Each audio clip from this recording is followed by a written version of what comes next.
예레미야 33장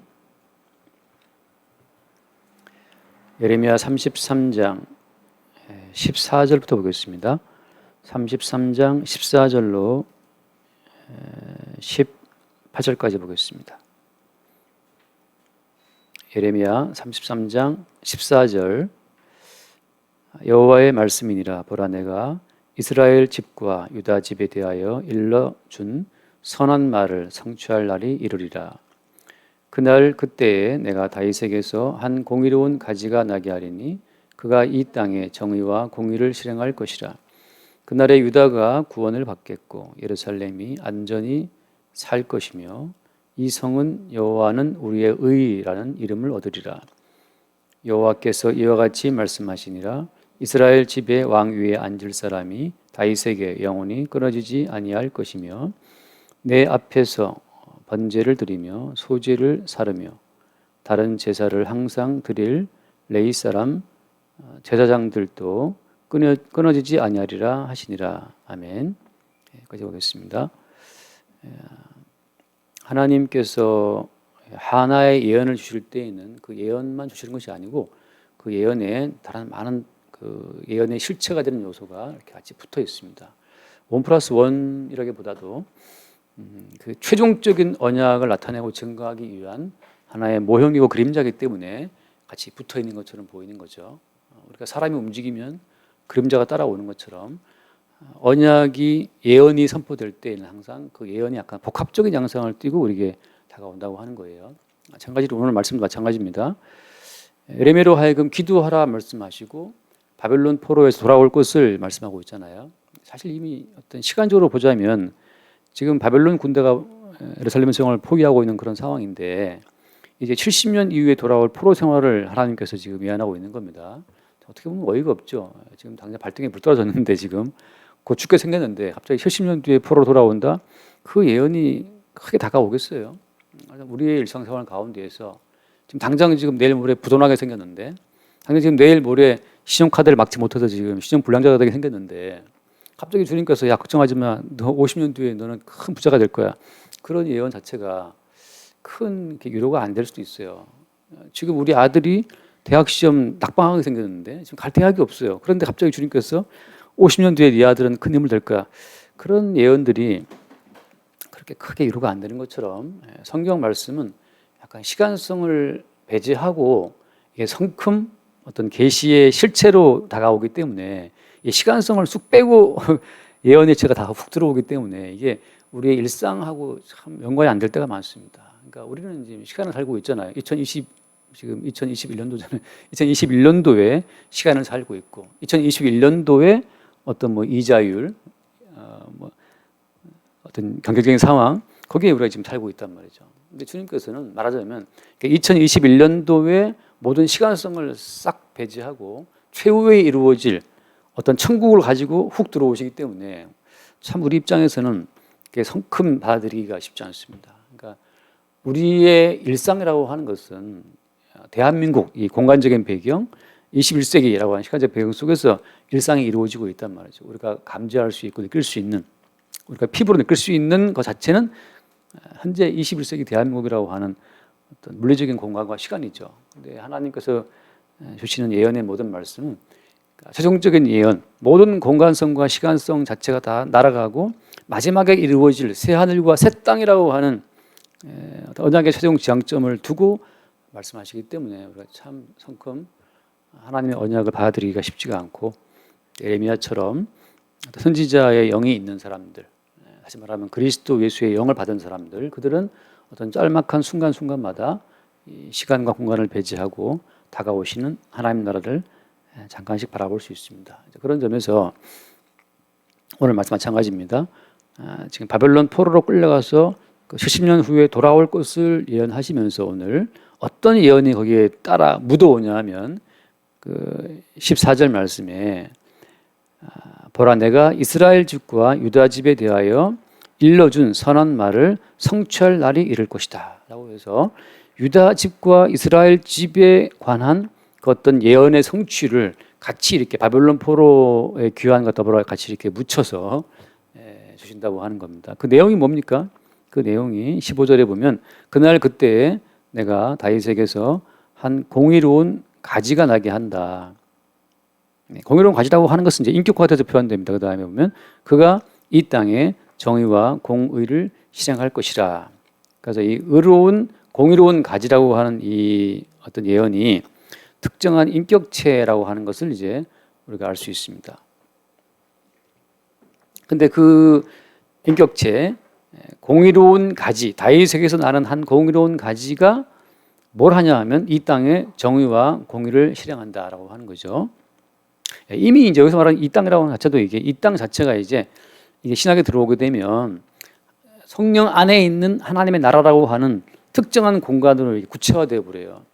우리가 아는 땅은 지구 그리고 뭐 대한민국 한반도 이렇게 특정한 공간이 있지만 언약 속에 있는 모든 땅들은 어떻습니까? 언젠가 이 모든 땅을 다 불태워버린다고 하잖아요. 베드로서에 나온 말씀처럼 체질이 뜨거운 물에 풀어지고라고 한다고요. 태양은 떨어지고 별들도 떨어지고 태양이 어두워지고 다른 핏빛으로 바뀌고 하면서 우리가 아는 이 모든 공간 자체가 다 녹아버리고 어떤 새로운 땅을 말씀하시는데 그 땅이 이제 성령 안에 있는 하나님 나라라고 하는 것으로 구체화되죠. 이게 이제 언약 안에서는 뭐랄까요? 성령 안의 나라가 구체화된다고 제가 표현했지만 실제 우리 몸이 느끼는 것은 구체화된 땅 여기 이 땅이죠 우리가. 근데 이제 어떻습니까? 우리가 언젠가 이 몸도 사라져 버리잖아요. 지금 우리가 볼 때는 구체화된 손가락이고 발가락이고 구체화된 몸이지만 이게 땅에 들어가면 썩어지고 화장해서 물으면 재밖에 안 된단 말이죠. 구체적인 우리의 몸 자체를 우리가 받아들이기가 쉽지 않아요. 근데 이제 우리가 알다시피 이사야서 말씀도 나오잖아요. 이사야서 그 앞에 잠깐 그런 말씀 이사야서 29장 말씀 보면 이사야서 29장에 그렇게 29장 거기 몇 절이 나오면은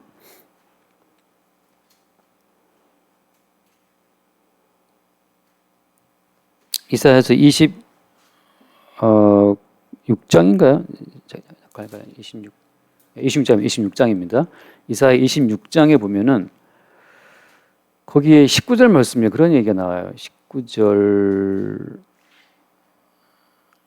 18절부터 봅시다. 우리가 잉태하고 산고를 당하였을지라도 바람을 낳은 것 같아서 땅에 구원을 베풀지 못하였고 세계의 거민을 출산하지 못하였나이다. 이게 참 우리가 해마다 수많은 어떤 산모들이 아이를 낳잖아요. 지금도 낳고 있고. 그런데 어떻습니까? 바람을 낳은 것 같이 없다는 거예요. 뭘 말하는 거죠? 사람은 늘 태어나지만 늘 죽어버리고 늘 땅으로 가버리고 지금 이순신 장군이 있나요? 지금 세종대왕이 있습니까? 없어요. 이 땅에 구원을 베풀지 못했고 세계의 거민을 출산하지 못했나이다. 아무 종족이 없죠. 그 다음 말씀 19절 말씀에 주의 죽은 자들은 살아나고 그들의 시체들은 일어나리이다. 티끌에 누운 자들아 너희는 깨어 노래하라. 주의 이슬은 빛난 이슬이니 땅이 죽은 자들을 내놓으리로다. 결국은 다 하나님이 다 죽음이라고 하는 어떤 허무 속으로 다 모든 살아있던 인간들을 집어넣어 버리시거든요. 종족이 없어요. 마지막에 이제 그러니까 땅이라고 하는 것, 사람이라고 하는 자체가 이게 지금 있으나 없다는 거죠. 지금 한 100년 뒤에 제가 있겠습니까? 이 땅에 없죠. 100년 뒤에 제가 없을 거예요 아마. 그런 것처럼 있다고 하는 모든 것들이 다 없음에 삼켜져 버리는데 그 있는 것은 뭐냐? 있는 것은 성령 안에 있는 하나님의 나라라고 하는 한 새로운 영역, 그 땅만이 어떤 실체가 되는 땅이라고 하는 겁니다. 그래서 오늘 돌아와서 예레미야 말씀 보면 그가 이 땅에 정의와 공의를 실행할 것이라 말씀하시는데 이 땅이라고 하는 것을 지금도 많은 사람들이 유대 땅, 지금 이스라엘 땅, 가나안 땅, 그 땅이라고 생각하기 때문에 이 예언 자체를 자꾸 왜곡시키는 거예요. 모든 예언은 성령 안에 있는 하나님 나라라고 하는 예수님 말씀하시고 내가 처소를 예배하러 간다 하는 그 처소, 성령 안에 있는 그 새로운 처소를 향해서 모든 땅과 하늘의 개념이 모아지고 있는데 우리는 지금도 어떻습니까? 없어질 땅에 초점을 두고 예언을 풀려고 하는 거죠. 바꿔 말하면 없어질 내 육체 가운데 뭔가 말씀이 이루어지기를 바란다고. 근데 우리 몸 가운데 이루어질 예언은 하나밖에 없어요. 아까 말씀처럼 죽은 자들이 살아난다고 하는 거.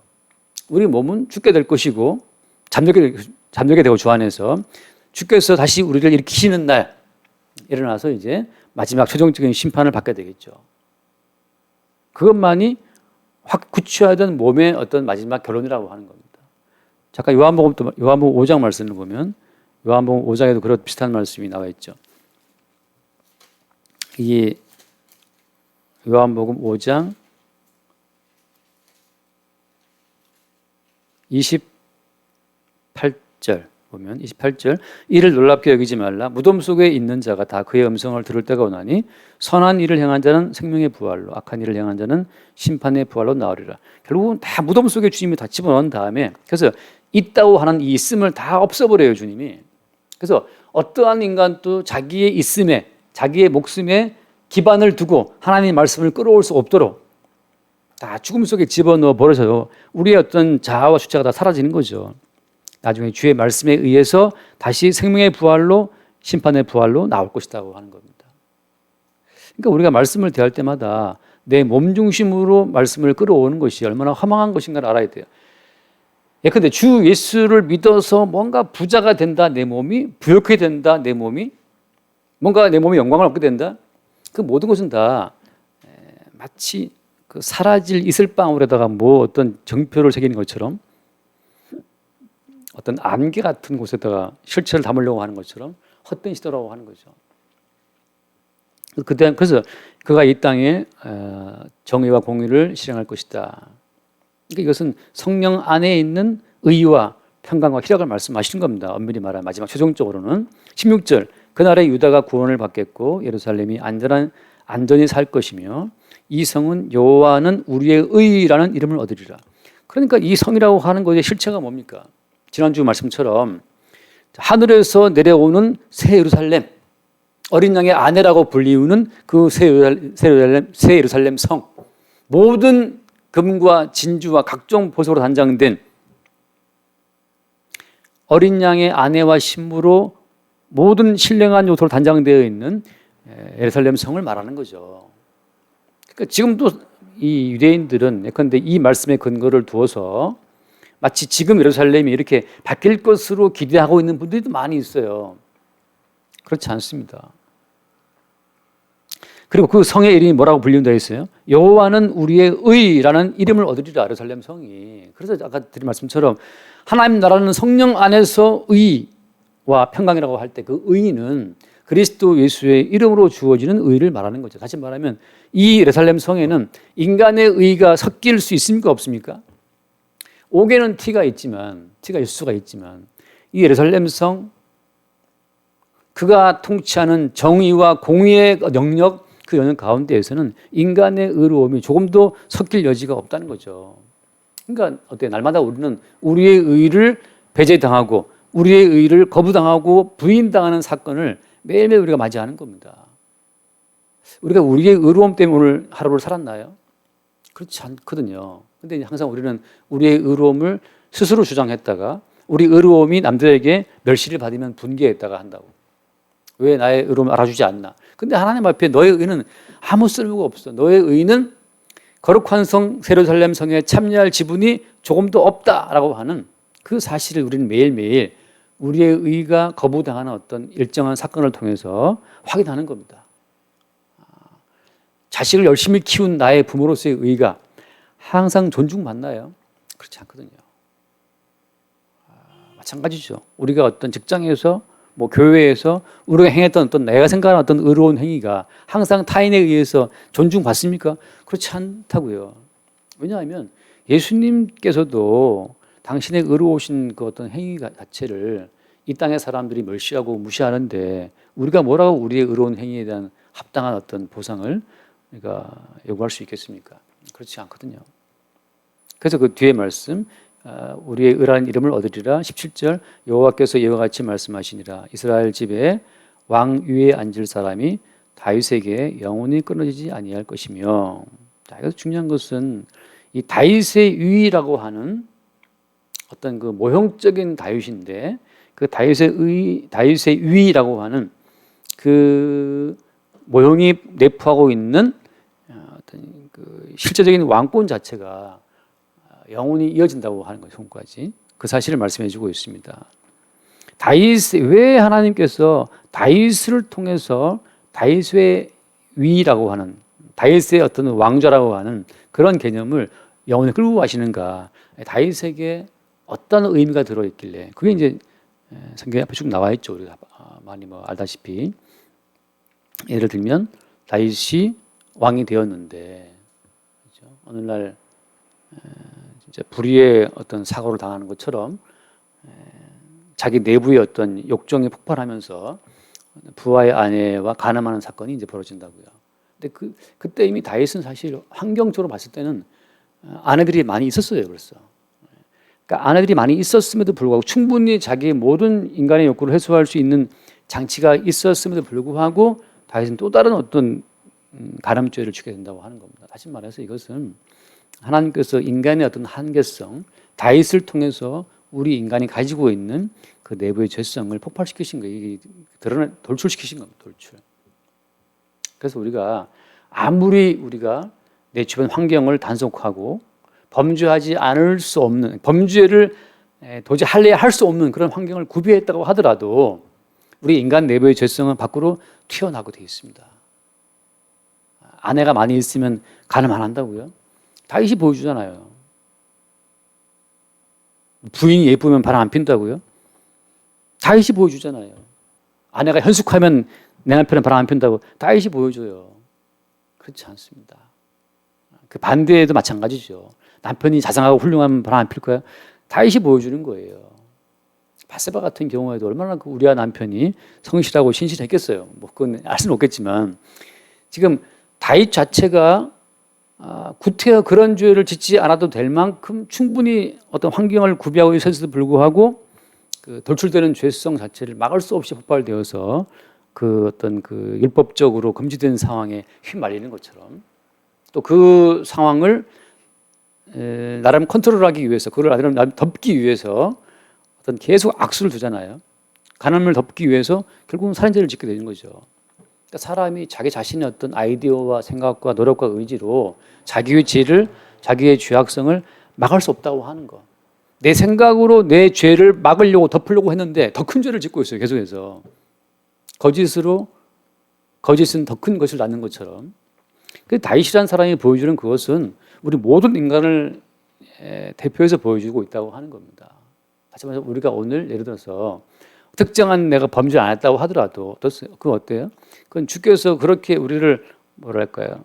보호해 주셨기 때문에 가능한 거지. 우리의 의지나 환경이 좋아서가 아니라고 하는 겁니다. 그래서 여기 말씀 자체에 이제 그래서 뒤에 나오는 말이 무슨 말이냐? 18절 말씀에 내 앞에서 번제를 드리며 소제를 사르며 다른 제사를 항상 드릴 레위 사람 제사장들도 끊어지지 아니하리라 이렇게 말씀하시거든요. 제사 이야기를 제사가 끊어지지 않는다라는 식의 이야기를 이제 하고 있습니다. 그래서 이 다윗의 위라고 하는 것과 그리고 제사장들이 끊어지지 않는다라고 하는 것과 연관되어 있어요. 다윗의 위라고 하는 것은 결국 뭘 보여주는 겁니까? 다윗이라는 사람이 율법적으로 자기의 의로움을 지키려고 애를 썼으나 결국은 자기의 율법적인 노력으로 자기 속에 있는 죄성을 컨트롤을 못하죠. 실패하죠. 자, 그래서 처음 태어난 그 어린 아들이 죽어버립니다. 다윗이 고백하죠. 그 아들이 죽지 않기를 기도하지만 금식하지만 죽어버리지 않습니까? 그러니까 원래는 범죄한 누가 죽어야 되는 거예요. 범죄한 다윗이 죽어야 되는데 대신 그 아들이 어린 애가 죽어버립니다. 그 어린 아들의 죽음 이후에 다시 태어난 아들이 누구예요? 다시 바세바와 태어난 그 아들 이름이 여디디아죠. 사랑을 입는 자라고 하는 거죠. 같은 아빠와 같은 엄마 사이에서 처음 태어난 아이는 죽어버리고 그 다음 태어난 아이는 사랑하는 관자가 되어서 솔로몬 왕이 된단 말이죠.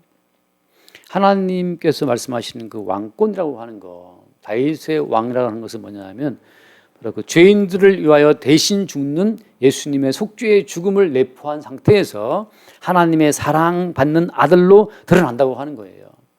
어떤 사람도 현재 있는 내 모습 이대로 사랑받을 수 있는 자는 아무도 없습니다. 현재 있는 나는 매일매일 죽어야 돼요.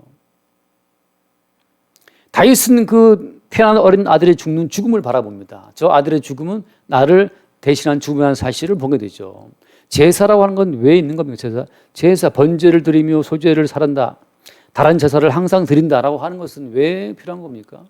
제사를 드릴 때마다 제사 제물은 죽는 거잖아요. 나를 대신한 죽음이 반복되는 게 그게 제사예요. 구약 시대에는 어떻습니까? 해마다 날마다 상번제처럼 매일매일 번제가 희생 제물이 죽어 나갔단 말이죠. 그 매일매일 죽어 나가는 그 희생 제물의 그 죽음 자체가 예수님의 십자가의 죽음으로 완성돼 버리죠. 그러니까 지금은 더 이상 동물 제사를 드릴 필요가 없지만 지금 또 살아있는 그 제사의 내용은 바로 어떤 거예요? 그 내용은 단번에 십자가에 자기의 목숨을 바친 그리스도 예수 안에서 우리 대신 죽임 당하신 그 대신 죽임 당했다라고 하는 십자가의 제사의 취지는 매일매일 반복이 되는 겁니다. 그 말은 무슨 말이냐? 날마다 우리 속에 돌출되고 있는 죄성을 우리가 매일 본다는 거죠. 우리의 죄성이 드러날 때마다 대신 죽으신 마치 다윗의 죄성으로 말미암아 죽어버린 어린 아들을 보는 것처럼 우리는 우리의 죄성이 드러날 때마다 대신 죽임 당하신 예수님의 십자가의 제사를 피를 바라보는 거죠.